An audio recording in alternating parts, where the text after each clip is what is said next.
Might not look like it quite yet, but spring is here, so that means it's time for another everyday carry update. I've got a handful of new items to talk about today, as well as a handful of old favorites. So without any further ado, let's dive into the first item, and that first item is the miscellaneous goods tuck wallet. You may have already seen a version of this if you watched my wallet roundup last year, but they just released a new leather style for the tuck wallet. You all know I love the Reform wallet, but I wanted to go kind of polar opposite and see how it went with something really simple and kind of this more organic feel compared to the more technical feel of the Reform wallet. This new version of the tuck wallet uses a 4-ounce natural vegetable tanned Pueblo leather. This was what made me want to try it. This new leather is so cool. It has a really unique feel and texture. At first glance, it almost looks like a suede or something, but it is a regular leather, just really great texture. I think this is something that is going to absorb oils and patina in a really cool way. I'm really excited to see how this thing ages. It's all hand stitched as well with wax thread. It's made in the USA. There is a ton of really cool laser engraving. I'll put some B-roll shots over the options here, but you have keep it and then lose it on the inside of the tuck. You can definitely see that handmade sort of feel. You can definitely tell the quality that was put into the making of the wallet. Their website states it'll hold 15 to 25 cards. I think that is way too much, but I've also yet to see any wallet manufacturer accurately advertise the cards. I think 5 to 10 is a safer and more reasonable amount to expect from this, but if you like the vibe, if you want this kind of more natural leather color, check this one out. It has been really cool and I can't wait to see how it ages. Next up for pocket knife, I've got the Vosteed Bellamy. You might remember, I think it was in the winter update video, I reviewed the Vosteed Nightshade and was really happy with it, and I've been testing this out for a couple of months now, and it is honestly a new favorite of mine.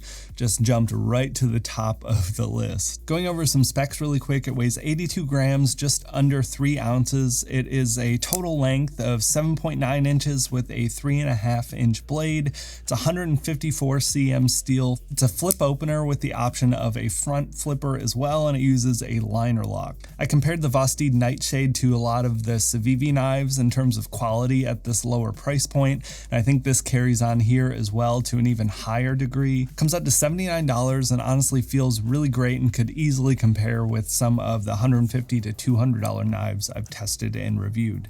The scales are micarta. You have a few different color options. I went with the green micarta, but these are really unique and something I haven't seen anywhere else so far in my few years of exploring through different pocket knives. It has these CNC curve grooves on the handle. It just makes the grip really nice, really stable and steady in the hand. I love the feel and texture of it. Hasn't been an issue getting it in or out of the pockets in my experience as well. That was a little bit of a concern for me with this really rough texture, but it's been fine for me so far.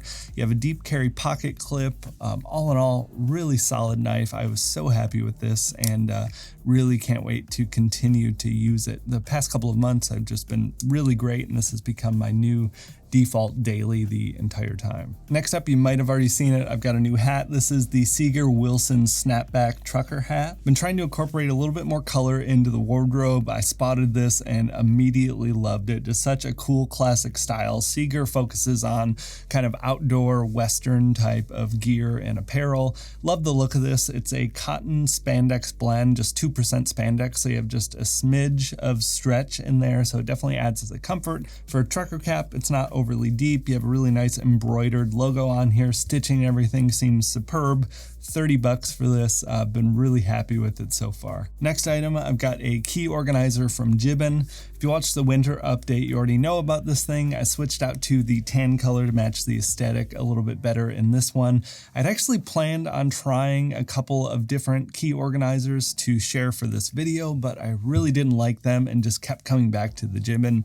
I think this is the winner for now. As I continue to search and source and try others, I'll be sure to update you, but out of all the ones I've tried over the past few years, this one is definitely the favorite. I won't talk or dwell on this too much since I've already talked about it a few times, but it's entirely toolless design, so you don't need a screwdriver or anything if you want to change out or add or remove keys on a whim.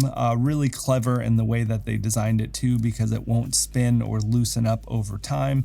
It's kind of a square mechanism that pops in. It's an Italian leather. I had the black in the last video. This one is the tan. They also have a medium chocolate brown type of color, and it holds holds up to 9 total keys. I usually do 3 keys and the little multi-tool as well, which I've also been pretty happy with as a side note, even though it is essentially just kind of a glorified bottle opener, but still really useful to have nonetheless. Next up for water, I've got the Lark Bottle Movement Pure Viz, and Lark is actually sponsoring this week's video. I've been a long-time supporter of the channel. I've been a long-time fan of their products, so huge thanks to them for partnering with me on this. Lark has a handful of options available in their Pure Viz lineup. I have here the 24-ounce non-insulated in the black and pine color. If you're newer to the channel or you haven't heard me talk about it before, the Lark Bottle Pure Viz is actually a self-cleaning water bottle as well as a water purifying water bottle. It uses proprietary UVC technology built into the cap of the bottle, and it'll eliminate up to 99% of biocontaminants and things like E. coli from your water.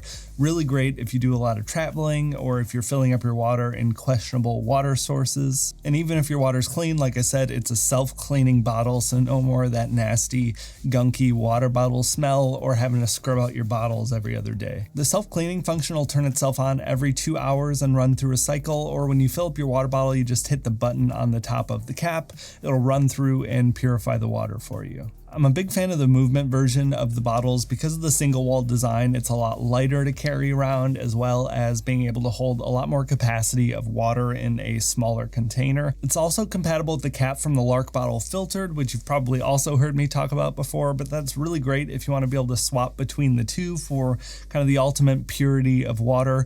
Physical filters are really good at removing particles from the water and helping improve the taste, while the UVC technology is a little bit better at removing bacteria and viruses from the water. The silicone sleeve is removable, but I really like that they've designed it to lay flush with the rest of the bottle, so it's going to help prevent any like dents or scratches if you drop it. All in all, really great bottle from a really great company. At this point, I think I've tried all of their products. I have a Lark pitcher in my fridge right now as well that I really can't live without at this point. Huge thanks to Lark for sponsoring this video and making such great water bottles. Next up for sunglasses, I've also been pushing my style comfort zone a bit with these. These are the Walden Byway sunglasses. I saw these towards the end of last year and just really fell in love with the look and thought they were so cool. The frame is a tortoise color, and then you have the blue tinted lenses. They just have this great sort of 70s look and vibe. I was also really happy to see they use recycled steel for the frames and then a bioacetate that goes on the outside of that. And then the lenses are made with something called green nylon. So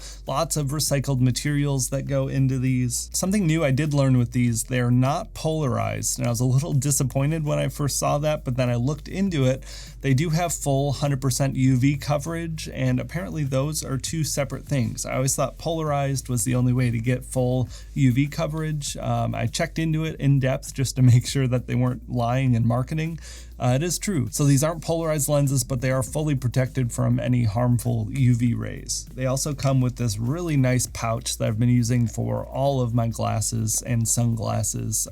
Really good quality, just really good, intentional, stylish design. I thought these were really unique, and I've been really happy with them. Next item, we're actually talking about my watch. You might have spotted something a little bit different on the wrist from my usual Casios. This is the Benris DTU-2A/P Field Watch. It's an automatic watch, which is actually a first for me. You all know I tend to favor a lot of the digital Casios, but I do really love the look and feel of field watches. My Timex Expedition is a favorite of mine as well if I want to go more analog instead of the usual digitals. Benris reached out and asked if I wanted to check this out with no real strings attached. There was such a cool story behind the watch. I just felt compelled and really wanted to see it in person. I just got this a couple of days ago, so I don't have full review thoughts, but I've been pretty impressed with it so far. It's actually a military reissue. It was first produced in 1964. Benris had added some modifications and changes to meet the requirements for the US military. After making the requested changes, they actually won the contract to be able to produce these for the US military during the Vietnam War era. I thought that was so cool, whether it's like old tech or sneakers or anything. I love seeing like vintage reissues of items. You get that classic kind of iconic vintage type of style with, a lot of modern updates and touches. They actually designed the back of the case to be the exact replica of the original as well, which was super cool. But story aside, let's get into the specs. It's a 39.5 millimeter case, which I think is just the perfect in-between size, not too small, not too big. It's going to fit most people's wrists. It's a bead blasted 316L stainless steel case. The movement is a Sellita caliber SW200, which is a Swiss-made movement, but the watch itself is actually assembled in the US, which was another reason why I wanted to check this thing out in person. You have 50 meters of water resistance, and you have a 5mm double domed acrylic crystal. This dome being acrylic was really my main issue with this. I would have loved to have seen sapphire. They say they use the acrylic because it's a lot easier to buff out scratches, but from my little understanding, I think sapphire just helps prevent a lot more scratches, so you wouldn't need to buff it out. So I would have loved to have seen this in sapphire instead of that acrylic. It has a 20mm single pass NATO strap that does feel pretty comfortable on the wrist. I would love to see how this looks with maybe a leather strap or something, so I might be making some changes to this. You have really great lume on the watch face as well. I'll try and put a B-roll shot to show that. I know it's usually a little tough for me. And then I don't have it here, but you have an optional little compass that'll go over the NATO strap so you can kind of navigate if you want to. Thought that was a really cool idea, but in practice I felt like it kind of got in the way and kind of disrupted some of the flow and comfort on my wrist. Definitely a really cool watch with a really cool story. I love field watches. I love that it's assembled in the USA.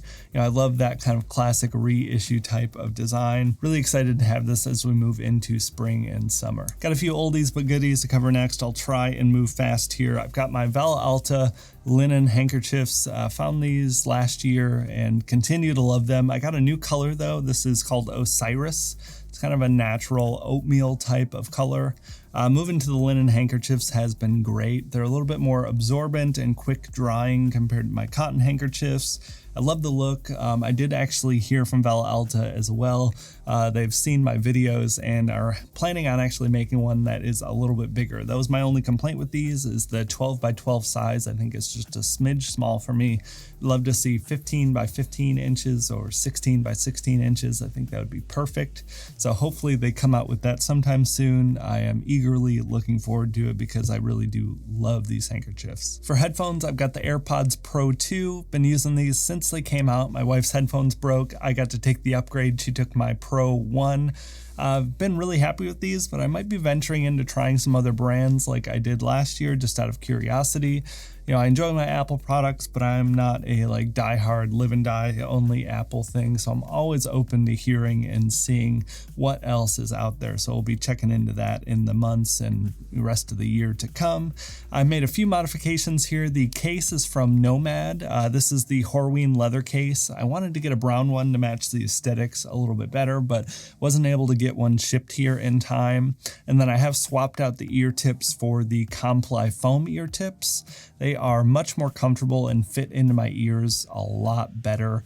They usually last me about 6 to 8 months per pair, which I do wish they lasted a bit longer, but they're a little over $8 per pair for the ear tips. So it's pretty reasonable to change out, once every year, probably 3 pairs over a 2-year period for $25. And I think that's pretty reasonable for the extra comfort and the better fit. I've got the iPhone 14 Pro Max. This still continues to be great for me. My only complaint though is the battery life. From the iPhone 12 Pro Max that I upgraded from, I would say the battery life is completely equal, if not maybe a smidge worse. Every other aspect of that phone is incredible. I love the cameras, everything. The bigger screen's great. The storage has been great for me. I upgraded the storage. I tend to trickle charge my phone throughout the day instead of charging overnight. I think it's better for the batteries and just works better for me. And the battery life just isn't what I hoped it would be still all these months later. I am still carrying as well the Banks Magsafe 5K battery bank, 5,000 milliamp hours, really nice and slim, soft touch silicone. It's just such an easy thing to throw into the bag when you're out and about for an extended period of time. Slap it on your phone, you can still keep using it without really thinking about the fact that you're charging. Really great. Been really happy with this for over a year now as well. I've got the crowd favorite Nano Bag as well. You all recommended this to me and 2021 maybe, or early 2022. This lives in my bag at all times. I live most of my life on foot. I don't drive very often, so I'm usually out and about. I might be grabbing groceries or something. It's great just to be able to have this in the bag so I can carry stuff home easily if I'm walking a few miles around town and just need to run some errands, which is most days, honestly. So it's been really great. Weighs less than an ounce. They also plant a mangrove tree for every bag sold. That was something I learned learned recently.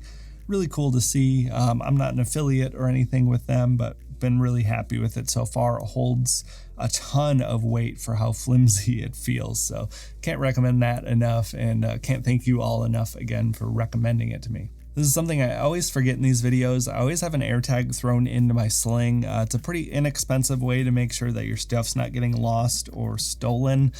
Fun fact, I was actually at a concert with my wife the other day, forgot my sling bag at the bar, and if it wasn't for this telling me on my phone that I left it behind a few minutes ago, I would have never noticed. I would have went to bed and someone probably would have stole all of my stuff, which would have been awful. But having this, just saved me the other day, so it was fresh in my mind, so I remembered to put it up here. For the sling, I've actually been on the hunt for some different slings. I want something that kind of fits that more natural, organic type of look, maybe some earth tones, maybe a green X-Pack. I checked out a handful of different things and just couldn't find the perfect one. So I am still using the Air Daysling Max 3. I feel like aesthetically it's been a bit of a mismatch for me lately, but I love that bag so much. The higher capacity is really nice, again, for like errands and grocery store runs and stuff like that. I walk about a mile to get coffee, every 5-6 days or something. It fits into there, so I don't even need to carry a grocery bag. It just lives in my sling. I think it's a 6-liter bag. Really happy with all the Air slings. They're the best organization for my use case, at least, but I am desperately looking for some new sling bags to try. If you have any recommendations, definitely let me know and I will look into them and hopefully check them out and have them on the channel here. That wraps it up for the spring loadout though. Hopefully I wasn't too wordy. I feel like I've been recording this for a very long time. I really hope you all enjoyed it though. I'd love to hear what your everyday carry's looking like in the comments down below. Links to the Lark bottle as well as all the other items will be in the description. Thank you all so much for watching, and I'll talk to you in the next one.